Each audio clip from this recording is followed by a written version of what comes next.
Hi guys, I'm Jenna Laine, co-host of Your Wake Up Call here on News Talk Florida. You can hear that on AM 820 News in Tampa Bay, as well as AM 1190 News in Orlando. I said co-host. My co-host Chris Markowski is not with me today, flying solo, although we did have some things that we talked about on the program that I wanted to talk a little bit more about today.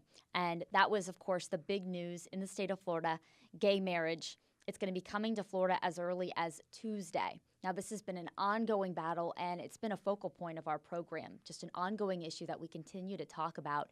And we continue to talk about all these technicalities. And even lately, even the fact that, yes, theoretically, if you're a same-sex couple, you should be able to go to a law clerk and get a marriage license starting Tuesday. That's not necessarily the case, and you could actually, again, be denied this. The federal judge, said that while, yes, these law clerks are obligated to do so, they're not being forced to do so. And so with that, there's some discretionary action that could take place, although they could face lawsuits, and the federal judge warned everyone of that. They could face lawsuits as well as other types of legal actions. But, this just bothers me, the fact that this is a fight that people continue to fight when these same-sex couples aren't harming them in any way.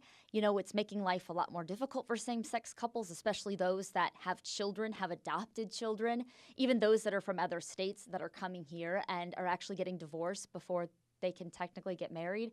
To me, the whole thing is backwards. So my advice to those who are still coming to grips with all this and having a hard time dealing with it is that maybe you don't understand what constitutes a same-sex relationship, and that's okay. But I encourage you to let down your guard a little bit and extend the other hand and take an opportunity to get to know a same-sex couple, because I think you'd be really surprised at how much their relationships directly parallel those of their heterosexual counterparts.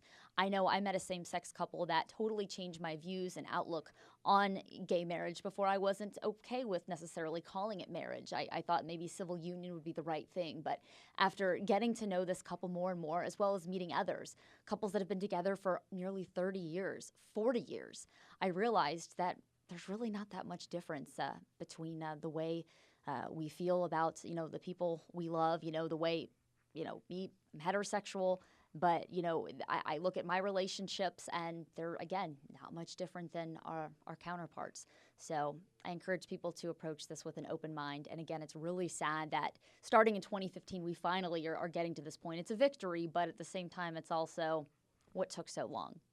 With your wake-up call, I'm Jenna Laine. We'll see you back on Monday.